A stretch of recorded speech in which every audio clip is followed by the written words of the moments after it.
Hit, Okay, ladies, I think this might work. I was gonna say, you think you're going somewhere? It says setting up, done redirecting Oh, to it says it's Facebook. live on Facebook on my end. It says live on Facebook. Is this Awesome. live? So we are live on Facebook, Let me check. 54321. Guys, let me just tell you. So we are preparing to go live since about 8. It's on. It's on your And we were face, having Dr. K. technology issues. And so between Jen and Janetta and myself, we have been wrecking our brains to figure this out. But when you have 3 determined, consistent, Oh, beautiful, bold women, there is no stopping us. And so this is actually Janetta's virtual conference, which is Rise of the Phoenix. And Rise of Phoenix is so important because when things are not going right, when we've been in the house due to COVID for 40 plus days, guess what? There are things that are created and redefined and molded out of the ashes. And so again, determined, consistent. So no matter what, we were determined to kick off Janetta's virtual summit. I am your co-host, Dr. Kenneth Thigpen, also known as Dr. K. I am the founder and CEO of Rise Women's Network. And I also help companies and help their companies with employees transform into their well-being. So that's who I am tonight. We are going to get started. We have the one and only Jen here with us, who is going to talk yes. about money, money, money. Money. Money. Yes, honey. And I even wore my green to signify money. And I've been saying my money affirmations all day. And so I don't know if you all have money affirmations, but I do, such as I'm a money magnet. Money flows easily and freely to me. And so if you have any money mantras or affirmations, just drop them below. Drop them below. But again, put where you're from. So wherever you're tuning in from, put where you're from. We would love to know where you're tuning in from tonight. And then also just give us a one so we know that you can actually hear us and that we're not just talking to ourselves. Like we have been the last, 30 minutes? Yes, but when you determine, you just continue to press forward anyways. But again, like I said, this is the Rise of the Phoenix Virtual Summit hosted by your host, Janetta Poyer, who is in the beautiful hat, although it says Connect. She's really Janetta, an amazing, amazing woman. Also, take a moment to share this video out. We are going to be talking about money tonight, and everyone needs to understand maybe how to pivot or understand finances in this situation in the economy that we are currently in. So please Yes. share this out, share this out, share this out. And also, as we're going through tonight, definitely make sure you drop your questions below. We want to be able to answer your questions about finances. So again, do not hesitate. Don't be afraid. Do not be embarrassed. But whatever money questions you have, drop them below. And so, as I was saying, we have our beautiful host, Miss Janetta, here. And so I just want to share a little bit about this amazing woman who is doing this virtual summit. So Janetta is a mindset transformation and business strategist. She's a certified master NLP life coach, a speaker, a philanthropist, a published author, a real estate expert, as well as a real estate advisor and consultant. She's also a community advocate, a creative and executive producer, and a host of her own radio podcast show, The Best You 365. So if you have not tuned in to her podcast, it's Wednesdays at 7 a.m. in the morning, Janetta, Yeah. Central Standard. 7 Central Standard Time. So definitely ensure that you tune in. Tomorrow is Wednesday, so she will be having a podcast tomorrow. But our speaker for today is Miss Jen Fontanella. She is a certified money coach. And so we're going to be learning about all things money. And so Jen, she is a speaker, a best-selling author who has published not one, not two, but 6 books and has worked with organizations such as the Walt Disney Company, Universal Studios, Warner Bros., Costco, Target, Goodwill, and the U.S. Force ROTC. She has appeared on radio and TV programs, podcasts, and blogs, sharing her money management expertise and knowledge. She has spoken to audiences throughout the United States, including businesses, nonprofits, faith-based groups, organizations, support women empowerment and leadership development, and universities such as the University of Southern California, University of California, Irvine, and the University of Nevada, Las Vegas. With over 15 years of experience in the financial services industry and as a formal financial advisor, Jen uses her easygoing style to help clients go from financial overwhelm to peace of mind. As a certified financial education instructor and certified money coach, she provides more than just practical knowledge because she knows it's so much more than just the numbers. By applying innovative research from the fields of neuroscience, neuroeconomics, and the behavioral sciences, she helps identify and change clients' money patterns and subconscious behaviors and empowers them to develop a more conscious relationship with money. She helps people figure out why they can't save or get it together and gets them on the right path. When they finally do, it creates lasting and transformative change and opens up the possibilities to experience an amazing financial future. So with that said, we're going to talk about all things money. So I'm going to turn it over to our host, Miss Janetta. Snap, snap, snap, Jen. We're talking about money, money. You know, it's all about the money. And so, Jen, thank you so much for joining us on this adventure. You know, with the COVID-19 going on, so many people been, hemmed up in their homes, not able to get out. A lot of people have lost their jobs, been laid off, having really bad financial difficulties. So I wanted you to come on here to just really share your insight of what it is about money. Because as you know, a lot of people, they hear the word money and they get afraid. They get tense, they get scared. I don't know why, because we need money in order to survive. But a lot of people don't even want to discuss money. You know, there's a lot of couples don't even know how much their mate makes. So money is something that was inbred in us or inbred in past where it was something ugly maybe or something not to be spoken of. So I just really want your insight on that. But first, I would like to say thank you for joining us. It is a pleasure and an honor. And I want to really find out, what was your thought when I asked you to come on and be a part of the Rise of the Phoenix Summit? Oh, when you asked me, it was already like, I mean, I didn't even need to hear, I loved you. So I didn't even need to hear what it was about because I wanted to support you. I love supporting other people in their endeavors, especially women empowerment and that type of thing. But when I heard the title, I've always admired the Phoenix. I'm also a fire sign, so I'm biased.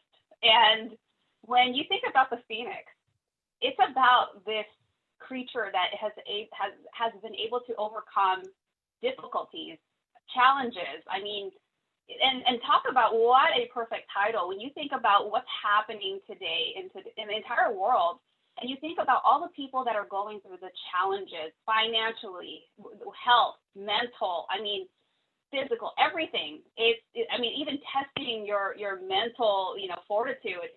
This is about being buried under all those pressures and challenges, but this is about empowering people to rise, like you said, above the ashes. I mean, what better analogies and how could I not be a part of it? So that's immediately what I thought. I was like, I remember when you called, it wasn't even like, I got to think about this. I'm like, the Phoenix, heck yeah, I'm going to be part of this. Well, I'm so happy because you are one smart cookie when it comes to finances. And I have followed you and watched you and communicated with you. So I'm just really excited for the audience. So I'm just going to give you a moment to take the floor. But before I do, I'm going to ask our audience that if they have any questions, please type them in and we'll have a chance to ask Jen any questions you may have. And just, Jen, take it away. Yes. So I wanted to start off, thank you for the introduction. I wanted to just let you know that, with the time that I've been in this financial space, especially when I was an advisor, and that's another story of how I ended up transitioning into coaching, but I helped a lot of people go through the last market crash, which was the housing bubble crash. I mean, for those of you who remember, how could we not forget?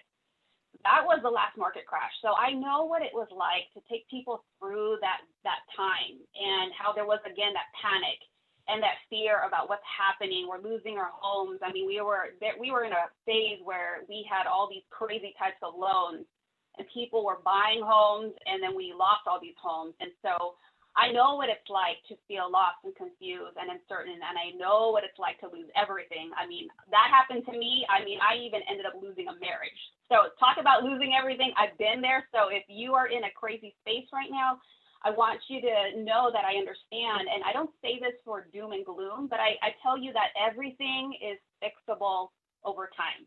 I say that to give you some hope, because I know that you may not be feeling that right now, but it's true. And the more action that you decide to take right now, it will allow you to start becoming better prepared. So, you know, I also believe that the situation with COVID and the market falling was a wake-up call. Yeah. You know, what do I mean by that? For so long, we've heard create a spending plan, you know, have an emergency fund, multiple streams of income. These are phrases I know you've either seen the memes or you've heard it, but now more than ever, if we aren't prepared, this is a time not for us to feel guilt and shame, especially if you were in a space where I didn't do all those things. I heard it, I meant to get around to it, but I didn't do it. But this is rather for you to take a look at your situation right now and ask yourself, are you really ready to take the financial situation seriously this time? You know, what more evidence do you need from the universe to show you that you really need to finally get your stuff together once and for all? And I know that there also may be things subconsciously holding people back. Like you heard, I help people identify those things. You know, and Jeanette, you said something really great in the beginning as well about the different types of mindset, you know, the way that we grew up. And I take my clients through a process where we look at what are the things that you learned from your mom? What are the things that you might have learned from your father? What are the things that are self-actualized? And we don't realize that there's things that have happened in our childhood that have been passed along the years, and you don't realize, like, oh my goodness, this is why I can't save, or this is why I keep buying gifts for everybody else when I'm not even taking care of my own financial needs. And so, you know, as a money coach, that's what I help clients identify, those things that are stopping them and those subconscious blocks. So, you know, because those are the things that aren't allowing you to save or whatever the challenge is. But the point is, how do we get you from where you are today to where you want to be when it comes to your money? So, yeah. Do you want me to pause, or do you want me to go on to what I wanted to share? No, that's really good, because like you said earlier, it's so many things that we learn in our childhood that we don't realize and we take with us into our adulthood. And so when Yes. we talk about money, although money is something that we need, we learn that money could be the root of all evil, you know, or someone who has so much money, they don't have character, or their ethics are out of whack, or whatever. I mean, it's just all these misnomers that we grew up with and we take with us. So when it comes to the time that we need to understand money, we're afraid to. We're afraid, we're like stuck in our own mindset of what money is. So yeah, just take it from there, Jen. Yeah, I just wanted to add, that's such a great point. You know, I hear that one a lot, and money's the root of all evil. And this is my pet peeve, when biblical scripture is quoted incorrectly and out of context. So be careful with that, because it's the greed, it's the love of money, not money itself. Yes. So, you know, be careful. You're right. And, you know, for those of you believers out there, if you can imagine, there's over 2,400 scriptures about money in the Bible. So if you think next to love, God was trying to teach us something, it was money. Yes. So with that said, this is why it's so important with, you know, learning lessons about money. But what I wanted to do is, you know, I wanted to give you some tips in terms of what can we do moving forward. I know all of you we're all in a different space. We're all in a different position, but there's some things I think that'll be helpful and very timely. You know, one of the things, like, have you ever watched a movie over and over, the same movie, or maybe you read a book and then you put it down and then maybe 3 years go by and then you read it again? What's the one thing you notice? You got a different nugget from it, right? Every single time. It was a different context you were in a different place in your life. And so some of these things you might have heard over and over, but I think because we are in a very, very unique situation, not only are we seeing the market acting the way it is, but, you know, never in our, you know, time did we face a pandemic, a virus, you know, concurrently with the market going down. So, you know, I want you to just know that, you know, these are some timely things that I think are worth revisiting. So the first thing I would say is if you, whether you're single by yourself or if you have a spouse, partner, whatever the case may be, I think it's really important for you to really step back. And like I said in the beginning, are you ready to really, really evaluate the situation that you're in? Are you really ready to be, taking those steps to move forward? Because sometimes, we get so busy with life and we don't take the time to do these things because we think, oh, we'll get to it. Yeah, I know I have to do that. And I've seen this, I've seen this. When I would go see clients, sometimes the statements weren't open, the homework I gave them wasn't done. And I get it, life is busy, but then, I see if a vacation was coming up, it's like on and cracking. You're on the planning. You got to treat this as a priority because what's important to you becomes priority in your life. And it's not about I don't have time. It really, when I hear that phrase, it tells me no. Just be honest and say it's not that important to you. So I want you to sit down and ask yourself, like, is this the time that we really going to take things seriously? Because we're approaching the middle of the year pretty soon, and then we have the next half of this year to get through. And so if not now, when? Because imagine when the quarantines lift and things go back to a different normal, when are you going to do it? When are you going to do it? And sometimes we hear like, well, you have time, and that's relative because some people's position and work is some people, it's gotten more busier. For some people, there's been some downtime. And if you're fortunate enough to have that downtime, I think this is the perfect time for you to really sit down, lay your cards on the table, and figure out, okay, where are we right now? Especially if you are in a dire position. So I want you to just think about, make sure that you're on the same page. Be in agreement that, okay, you know what, enough's enough. We really need to get our stuff together. So that's the first step. So the next thing I want to talk about are the different things that you should be looking at. First and foremost, I know you probably have heard this ad nauseum, emergency fund. Use the benefit. If you are getting unemployment, use those checks wisely. It's important for you to take inventory of the income that's coming in or potential income that's coming in. If you have a business, take a look at anything any revenue that might be coming up and start to plan very carefully. I think this is so important because if you were in a position where you didn't have anything saved up, you're feeling it. It's not a good place to be in.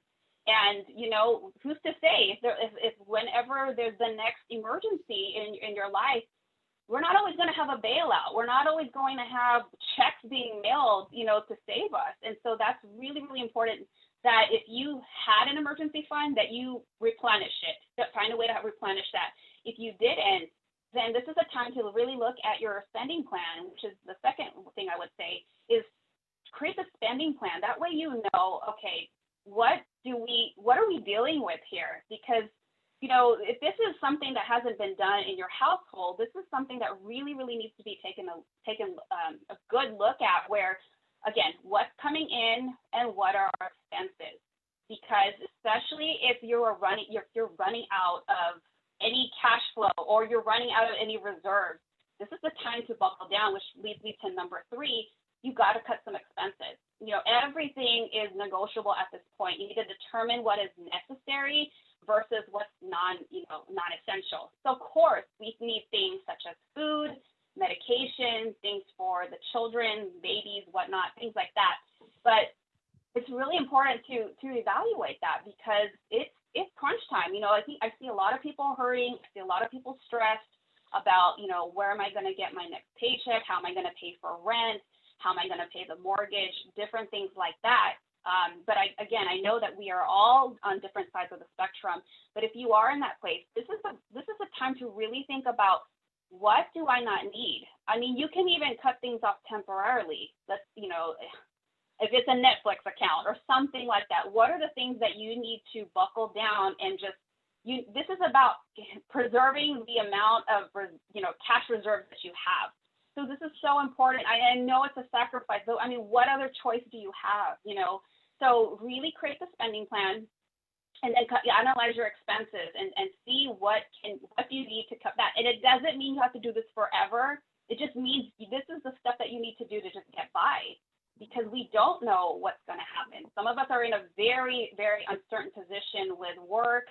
with, we don't even know when quarantines are going to be lifted. We don't know what's happening with our children going back to school. So this is a time to really pay attention to those expenses. And if you are also really in a bind and you happen to have credit cards, I will suggest that you at least pay the minimums. This is not the time to obviously try to pay everything down, but just, again, this is about trying to preserve as much cash in your pocket as possible. So pay the minimums on the credit cards because, like I said, you want to hang on to as much as possible.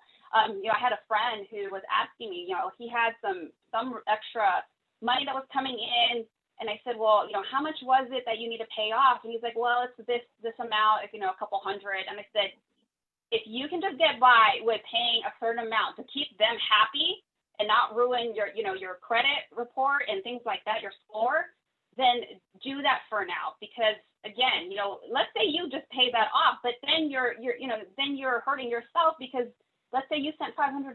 That could have been $500 where 100 went to them, and then 400 could have gone to your groceries or any utilities that you could have paid. So you have to be smart about where the money is going, and to be very, very careful in terms of how you're planning that. Jen, what do you say to Jen? What do you say to people that that don't have that cash reserve and have to live off their credit cards? What would you say to them? Yeah, that's a really tough situation. For people that are in that situation, you have to take a look at, is your situation where you don't have any income coming in? Maybe you lost your job. Have you filed for unemployment?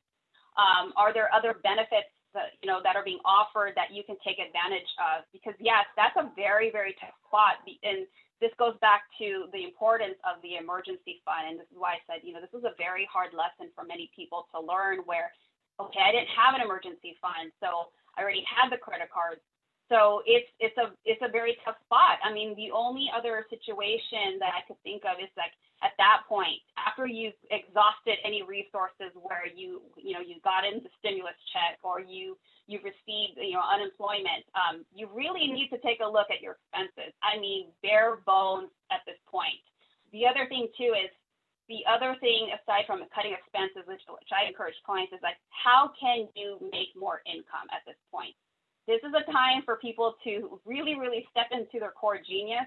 What is it that you can create? I mean, I have seen some creative stuff out there. Jen, Yes.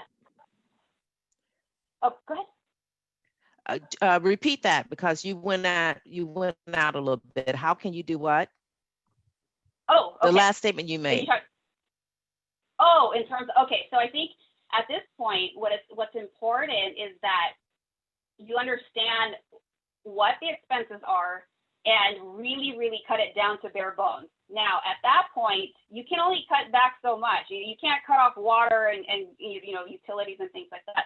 But this is an opportunity for you to find out what is it that I can do to make more money. Maybe it may not have been your job, but there have been some people that have been very creative. Some people will they're really good at designing something and they'll sell it on Etsy. I've seen some really interesting creative things that people have come up with, and it's amazing what I've seen that they're able to sell. There was this one mug I saw. I don't know if you've seen this ad.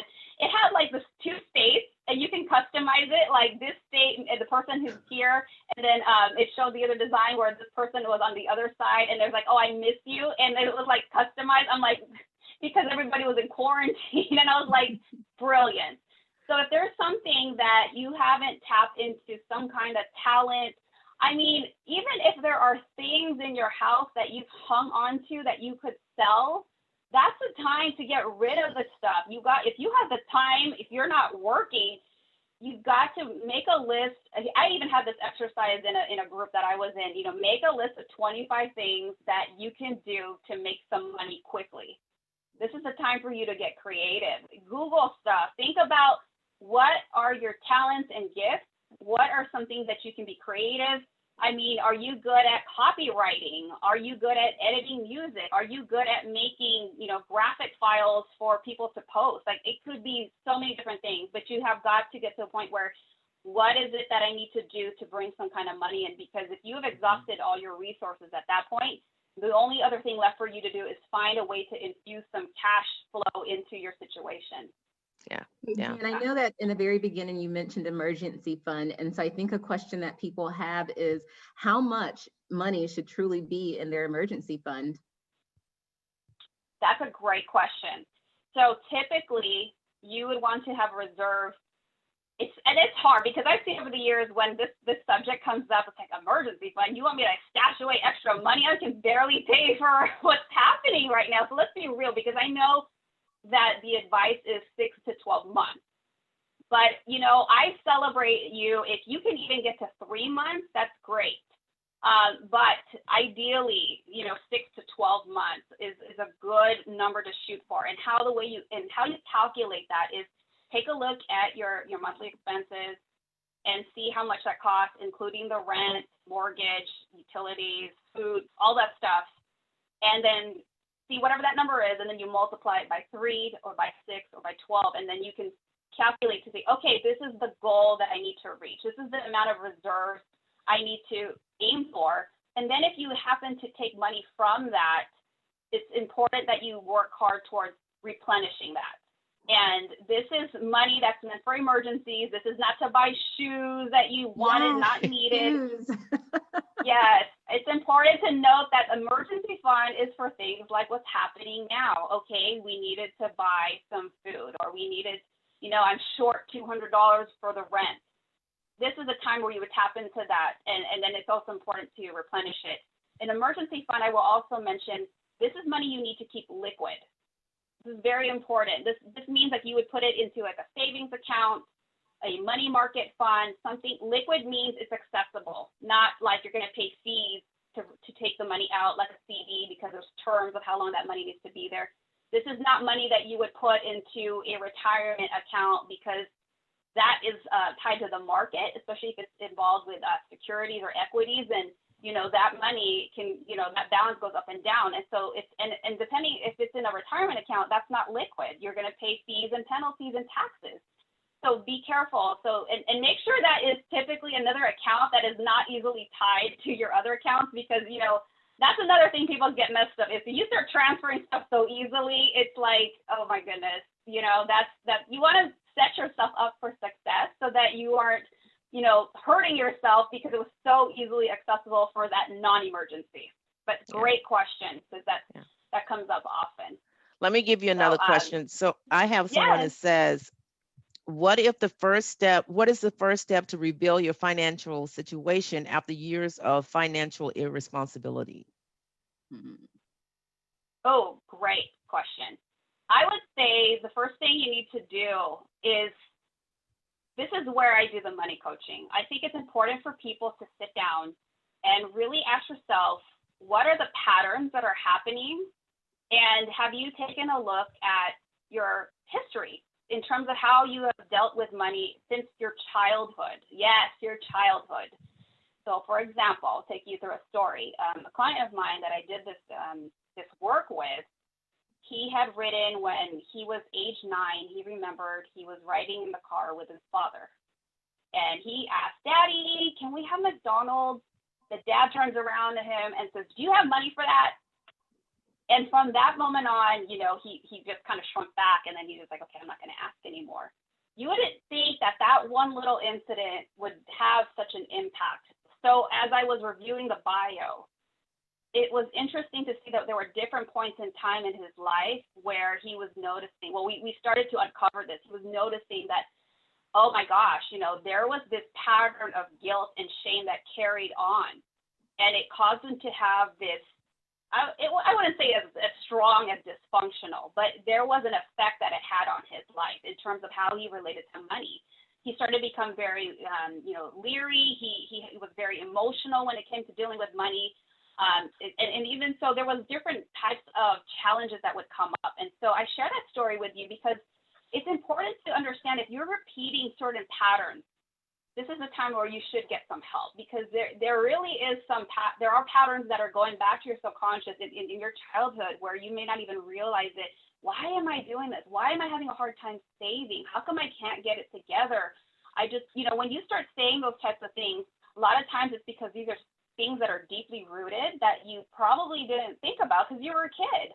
I mean, I even uncovered one that happened to me when I was 4. I popped this balloon that my parents gave me. I felt all this guilt and shame. And what ended up happening is I realized as an adult for several years, I have a hard time receiving because I don't feel like I was worthy enough because I destroyed a gift. And you don't think about how those events, or I mean, it even goes as far back as taking a look at how you grew up. When in your household, what kind of languaging did your mom or dad use? Did you hear things like Janetta said earlier, oh, money's the root of all evil? Did you hear things like that? Did you hear things like, well, money doesn't grow on trees? Or, you know, those types of phrases that you hear a lot, they have such a powerful impact on how our relationship with money is. It really, really affects us. So depending on the types of languaging and the types of beliefs and mindsets that you've been growing up with really have an impact on how you are dealing with your money today. So I would encourage you to explore that and to see like, okay, you know, there might be something there that you haven't uncovered. And then from that point, it kind of like unlocks this door where, because here's the thing I'll say, if it was just simply giving people a spreadsheet, anybody could have just gone on Google, downloaded it, and everybody should have been theoretically okay. But you realize that that's not the way the world is, and that's not how we are, because we have not a money problem, we have a money management problem. But this is why I went into the coaching, because I really wanted to dig into the foundation of it. I didn't want to just here's a budget, here's a spending plan. I really wanted to help people understand where they were coming from and what are those things that need to be unlocked, so that when we start to introduce the practical, when we try to do the spending plan, and then when we try to set goals, those subconscious patterns, you're now aware of it, you're mindful of it, it just clicks. It's like this key that just unlocks everything else.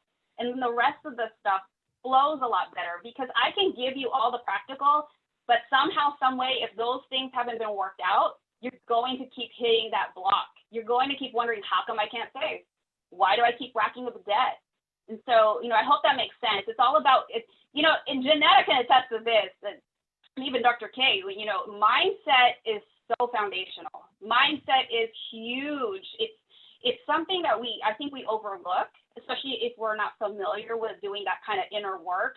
Mindset has such a big part in our subconscious, in the psychology, in our relationship, how we interact with certain knowledge and education.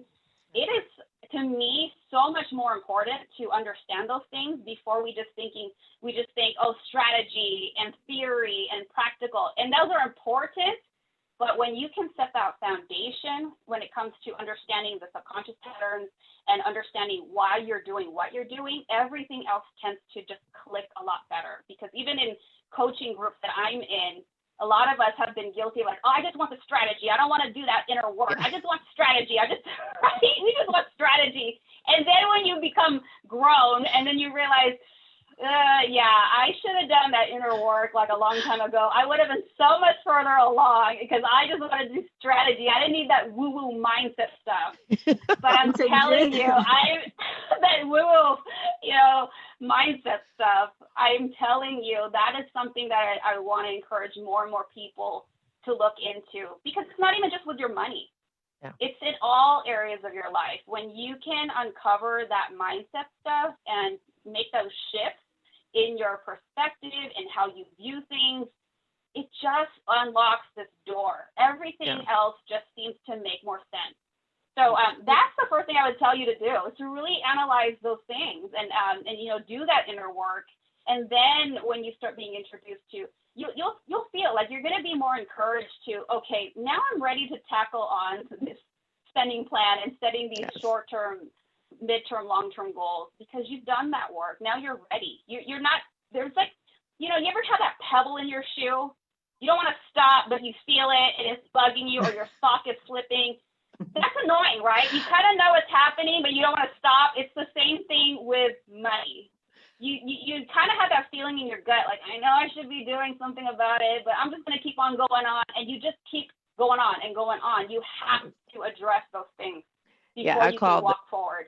I call that the old shoe phenomenon. When you know you have this old pair of shoes and they have a hole at the bottom and they're worn out, and you just insist in wearing those shoes because they're comfortable Yeah, and you don't want to change. And so I call that the old shoe mentality. absolutely. A Oh, question that came up. So what is your thought on what's going on in the economy as far as with the banks and the stock market, and how can we, deal with that? Do we take money and put it, I hate to say this, but you know, yeah, or or what do we do? Those 401k questions and those IRA questions, do we keep it, take it out, or do we Yes. leave it in? oh, I love this question. I love, love, love this question because I think there's a lot of misinformation when it comes to the market, when it comes to investments, when it comes to stocks and all those different things. So the short answer is if you are already invested, leave it alone. And I'll tell you why. So I think the biggest thing that we have to realize when we are dealing with money, you have to make sure that you are making sound, prudent financial decisions from a place of calmness, from a place of certainty, and not out of fear and scarcity. Okay, Jen, hold up. Jen, hold up. This is so good. I'm going to say, everyone that's listening, please share, because she's going to drop some nuggets. Janetta loves talking about the scarcity mindset. So you just hit an Yes. absolute button. You have hit the button. So share, because she's getting ready to drop Yes. some nuggets, and people going to need to take some notes. So kind of repeat a little bit, Jen, and take it away. Absolutely, no problem. So the thing that when you're dealing with money, this is so important. In the situation that we're in today, you're dealing with investments and your money. Now, if you are not already invested, I will have other advice for you. But if you are already invested in the market, meaning your money is in securities, you got a Roth IRA, you got a 401k plan, all those different things, whatever, you're in the market. The thing that is so important is that you do nothing, because the worst thing that you can do is make decisions out of a place of fear and scarcity and not being prudent and calm. One of the things that you need to make sure that you're doing is that you are not basing a short-term situation to make the decision of what's going to happen in the long, big picture. And that's what's happening. Sometimes you take what's happening in this, you think about the lifespan that you have. If you're just looking at this little microscopic situation versus like what's left. Now, it's different if you were going to retire tomorrow. That's a different situation. But for many people, if you're like not retiring in 20, 30 years, or even 15, why are you going to make that short-term decision to determine what's going to happen in 15 years? Because this is what happened. And many people who remember the market crash, I referred to it earlier from 2008, 2009. If you look back, you would tell yourself, if I only had the money, I would have gone back and put the money when it crashed. Because after every recession, every crash, what happens? The market comes back. So the biggest mistake that you can make is to withdraw the money because you're doing it out of fear. The thing too that you have to be careful when it comes to investments is that you are watching the news. You're watching CNN, CNBC, you're watching all these different crazy blog talk shows, you're watching stuff on YouTube, and anybody that is trying to talk out of fear and make it scary or tell it's not safe, pull your investments out. Let me tell you what's happening. Let me tell you what you're doing when you do that. You are locking in your losses. With investments, it's a different situation. Let me give you an analogy that everybody could relate to much more easily because it's tangible. Picture your house. The house is the housing market has its own market. Value of the house that you're in, let's just use like $300,000. Let's say you bought your house for $300,000 and the market goes down and now it's at $250,000. Are you going to be like, oh my gosh, I lost $50,000. It's time to move. We better put this house on sale. We better get out of this house because it's not safe anymore. No, what do? You just live in the house. You ride the market out. You continue to make your mortgage payment. But for whatever reason, it's the same concept when it comes to stocks or your, whatever you're invested in. I think it's because it's intangible. You just do the same thing. Another analogy that I thought of is gas. If you still need to drive your car, you don't go, you know what? The gas gas is now very expensive. I'm just not going to drive. I'm just going to sell my car. I mean, we don't think like that. Right. So when you go back to your portfolio, yes, it's scary. Yes, it's a roller coaster. That's what we call in investments volatility. Depending on what kind of portfolio you have, whether it's conservative, aggressive, balanced fund, moderate, there's a roller coaster. Are you on a baby ride or are you on the extreme crazy ride? Either way it goes, you are on some kind of ride, but you got to ride it out. Because when I talked about locking in your losses, what happens is it's a paper loss. On the balance, you see it go down, that's a paper loss. It means it didn't really happen yet because it fluctuates. It's not like a savings account. But when the market comes back, then that value goes back up. It's almost like a living, breathing thing. And so when you choose to sell, and I say you lock in your losses, now it's a true realized loss. But here's the other mistake I hear people say, well, I'll just go back in when it gets better. That's the worst you can do, because now, have you ever heard that term? A lot of people that like to invest, they say buy low, sell high. You've ever heard that term? Yep. It's not the opposite, people. It's not buy high, sell low. And if you do it now, that's exactly what you're doing, and that you're locking in your losses. And then when people say, well, I'm just gonna go back into the market when it goes back up. That's like saying, hey, that's like me telling you, hey, there's a t-shirt at Nordstrom's for $10. And you tell me, look, no, I'm going to just wait till that shirt goes up to 50 and then I'll go buy it. Because everything right now is on sale. Everything is cheap. It's like if people understood how this worked, you'd be doing like, I mean, I thought about the last crash and I thought like, oh my gosh, the next crash, I want to be properly positioned. Like I want to be able to swoop up real estate and swoop up all kinds of investments, because when you understand the relationship of it's buy low, sell high, it makes a lot of sense. But the thing is, we don't grasp it because emotionally money can be such an emotional thing and it's scary. But then you want to start doing the wrong thing at the wrong time. And this is why I want to urge you, it's so important to stay prudent, stay the course, ride it out. Because I'm telling you, I saw people that I had clients who lost, for example, again, referring to the last market crash, I had clients who lost like $150,000 in their portfolio. Tell me you wouldn't be freaking out, but they listened, they stayed the course. It took a while, it took a few years to recover back to 2014, but they were in such a better position. They came back, and to this day, they are doing amazing. I mean, I'm so happy they listened, and it's kind of like a crystal ball.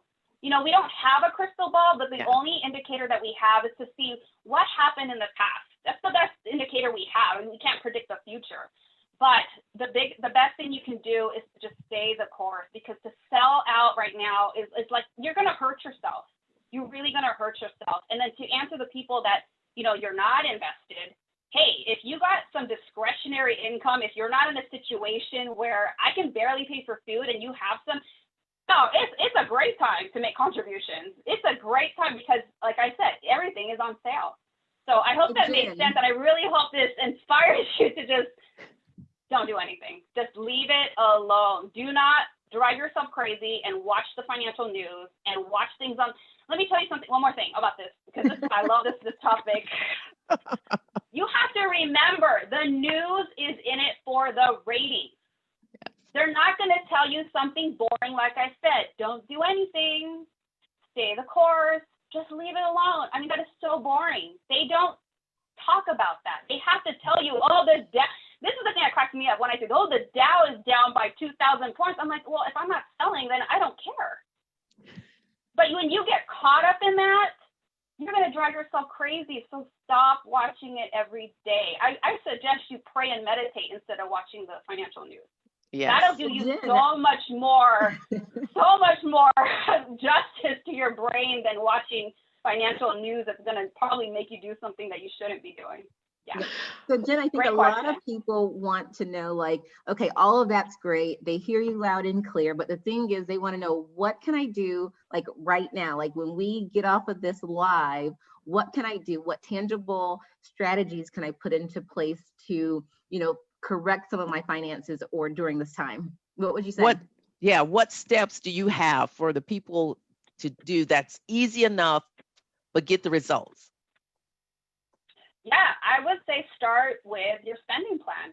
I know so many people do not do it. You know, we say it all day long, or, you know, in my world, I say it all day long, but I know a lot of people haven't even started there. I think people, I've seen it all over through the years too, when people are like, well, I don't have any money. But when I sat down with them to see, you know, expenses, I see the income coming in. I mean, my goodness, I see how people really have to redefine the difference between needs and wants. I know we sometimes feel like, oh, but I can't, and I've heard this throughout the years. Well, I can't let that go. I have to have my XYZ. And I'm like, that is not a need. And you're drowning in debt and you have no savings. I think the first thing you really need is you have to get real with yourself. You got to be real and honest with yourself. If you want to change your situation, the best thing you can do right now is to be honest with yourself and take a look at what are the things that you need to change. Is it credit card debt? Is it you don't have any savings? You have to take a look at where is the money going? What are you spending it on? And really analyze needs and wants and expenses and start to create this I hate to say the B word, but it's a budget. Yeah. And I also want to encourage you, don't look at a budget as being restrictive. It's not restrictive. Imagine what's the alternative. When you have this spending plan in place, it's going to give you freedom. You know where the money's going. You're not stressing that certain bills aren't getting paid. You're going to have this sense of, I'm going to sleep because I know that I took care of everything. How is that restrictive? Because who wants to be in that space where I'm stressed, I don't know how I'm going to pay for XYZ? It's because we didn't plan for it. We didn't account for every dollar where it needs to go. You know, I've seen people over the years, they buy stuff and then they're like, oh my gosh, Jen, I bought this on the credit card. I spent $400 and I'm not getting paid. I hear this all the time. I'm not getting paid for another 2 weeks and that money's already gone. And I'm like, what in the world? Like, that's what I'm talking about. That's where you need to start. You need to start with your plan. You really need to get real with yourself to see what's coming in, what's going out, what do I need to sacrifice for now? I know a lot of us don't want to sacrifice, but again, if you have brought yourself to a situation where you need to change it, you have to have a come to Jesus meeting with yourself and really analyze, okay, I got to change this because I can't live like this anymore. I can't keep running out of money. Yes. But you know what? So what you're saying is good, and I get it. But I'm sure a lot of people are like saying, a plan. I mean, yeah, okay, I need a plan, but what do I put on the list? What do I not put on the list? You know, because some people may think eating out is, I deserve to eat out. I work hard every week. I get that paycheck. I deserve to eat out. Or I need to go get my nails done. I don't care if it's $52 every 2 weeks. I think I'm talking about myself. $52 every 2 weeks. I need to go get my nails done. You know, I deserve that. I work hard. So it's like, I hear what you're saying. And when you said the B word, budget, I don't like that word. I'm just being transparent. I'm one of those people where budget, what? I'm not getting on no budget. But you know what? You're so right, because what has happened has really shooken the foundation of a lot of people that eat out 4 times a week or order in 4 times a week. A lot of people who hadn't picked up their pots and pans in years, didn't know what a skillet was, you know, and now they realize that I can cook every day and I can be okay. So I really want you to break it down like we're 2 years old. I'm talking about step 1, step 2, step 3. I mean, just give us really tangible steps in what we need to do. Talk to us like we don't have no money, like we on our last dollar, like I got a penny left over, and after this penny is gone, I'm on the street. I mean, break it down. Yes. Well, if you are on your last penny, you really got to figure out a way fast. How are you going to bring some income in? And like I said, there's different types of ways that you can either Google. I think first thing, write a list. If you happen to be in that situation, write a list of things that you're good at. What are things that people come to you often for help? because there's a way to monetize all of that. Like, oh, you know, I always get asked to fix the computer, or I'm always asked for advice for this. I mean, that's why the coaching business is making millions, because people are realizing that the help that you're giving can be monetized. And that's just one example. So I think you really need to get creative and find ways to start bringing income in somehow, some way, even if it's zero, or even if you need to supplement it. I'm not advocating this, but I mean, there's also, you know, a lot of companies that have recruiting and things like that. That's another way to do it. If you want a system that's already set up, there's a lot of multi-level marketing companies out there. I'm saying, I mention that because there's a lot of opportunities, and be open-minded. You've got to find a way to start bringing money in, and don't be closed-minded, because if there's nothing coming in, this is not the time to be closed-minded.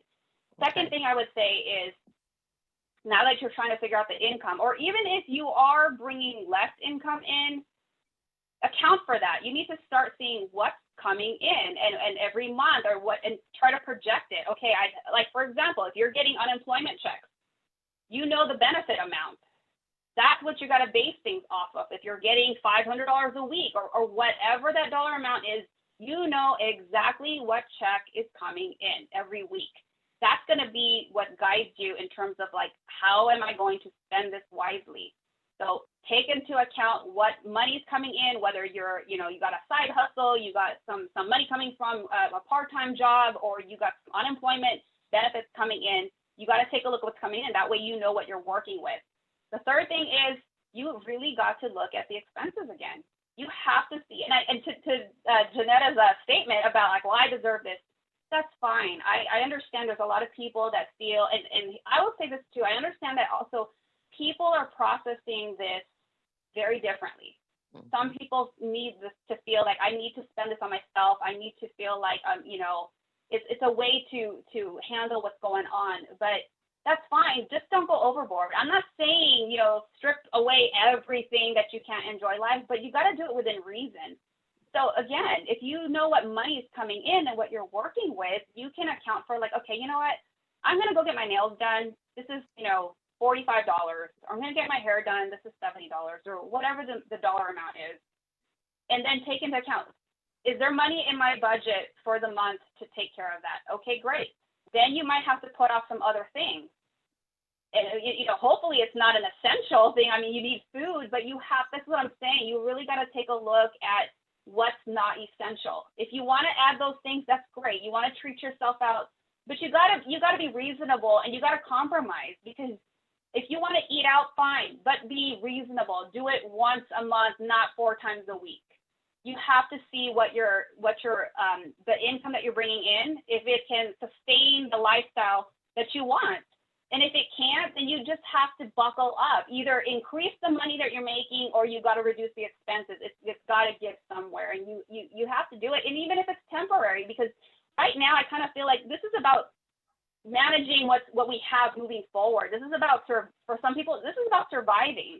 Yes. And you really have to make some tough decisions when it comes to, you know, really ask yourself, like, yes, I know you want it. Yes, I know you feel you deserve it. That's fine. Get it.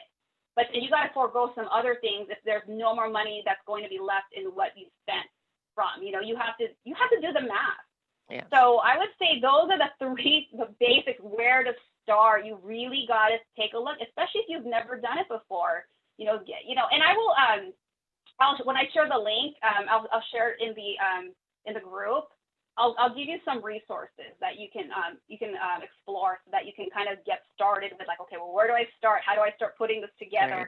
That way you have a place to, like, okay, and I'll make it simple, because I know once some spreadsheet gets complicated, we don't even want to look at it. Right. Well, Jen, Yes. Thank you. This has been wonderful information. Man, you know, we tussle with this this Facebook and this Zoom for 30 minutes before we became live. But I tell you what, it was worth it. It was worth it. And I know that you have poured into a lot of people. You have helped a lot of people. Like I said earlier, people are hurting. People are lost. People are needing solutions. And things that you said to us, maybe a lot of people already know it, but when it's happening to you, you forget it for some reason. You just forget it. So I just want to thank you. And I'm going to kick it back over to, no, before I kick it back over to Dr. Kenneth, do you have any last words that you would like to say?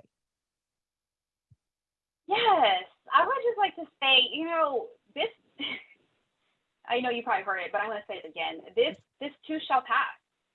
And I think it's important for you to take care of your mind. I think if you're already not meditating and praying and just giving, even if it's 10 minutes at the beginning of your day, I think it's so important. I have a morning routine where I do this every single day. It takes about an hour and a half of my time, but it's so important to me. I have to pray, I have to journal, I have to meditate, and then I work out. It's like this thing that I have to do. I swear if I did not do this, I'd be crazy. So if you're not doing those things, you're like, what does this got to do with money? I'm telling you, when you can start off your day just centered and grounded and being in gratitude and just writing your thoughts out, I'm telling you, it just shifts everything in your core, in your being, in your attitude, how you show up in the world. It will change the way that you go about your day. It's just such a difference. And I think it's so important for people to start learning how to give themselves that time, because when you can do that for yourself, you're taking care of your mental health. And when you do that, again, we talked about earlier, being able to come from a place where you're making wise and prudent decisions. When you do that and you give yourself that gift and you're practicing that every day, you allow yourself to stay away from the negativity, you stay away from, it helps ground you. So you're making the right decisions at the right time and not operating from fear and scarcity like we talked about. So I just urge you, my last words are just make sure that you take care of your mind, because that's so important. Girl, you about to make me jump out my chair, because you singing my song, Mindset Scarcity. Yay! Woo! Yes. Okay. I know, Janetta, you were ready to do a dance over there. I was ready to do a dance because Dr. Kenneth, look at Jen. Dr. Kenneth, take it away. Absolutely. Well, everyone, thank you for joining in. Imaginary Glass Ceiling presented to you tonight, The Rise of the Phoenix, with our guest, Jen Fontanella, talking about money and just really how to get your money in order. And so whether you are at a position where you are thriving or whether you are trying to survive through this COVID pandemic with your finances, she gave us 3 great tips. The first one is make sure you have an emergency fund. If you've utilized your emergency funds already, make sure that you start working to replenish that. The second thing is to put together a spending plan. No one wants to put together a spending plan, but it's imperative, it's crucial, it's critical that we do so during this time and even after we get through the COVID virus. And then lastly, cut expenses where you can. Cut expenses where you can. I know I haven't been able to get my hair did, ladies, and so that's an expense I've been able to cut and save. Haven't been able to get these nails done. Do you see these ladies? And so there's things that you can cut expenses in certain places. And so thank you again, Jen. You can reach Jen at right behind her at Jen Money Coach on all social media platforms. Ensure that you follow her. Again, my name is Dr. Kenneth Thigpen, also known as Dr. K. And then our lovely host tonight and for the rest of the week, Miss Janetta Collier, who is a phenomenal real estate mogul, producer, author, speaker, coach, you name it. She is an absolutely phenomenal woman. Don't forget, tomorrow we will be back here, same time, same place, same channel, 7 p.m. Central Standard Time. We are not going to have tech issues tomorrow night, so we're going to start at 7 p.m. Central Time. Tomorrow night, we will have the one and only Clinton Patton Sr., and he's going to be talking about domestic violence. So it could be a little bit of a sensitive subject for some people, but it's an issue that we don't talk enough about. And there's women and some men who are out there that are going through some domestic violence relationships, and we want to be able to provide some support, but also to instill some hope.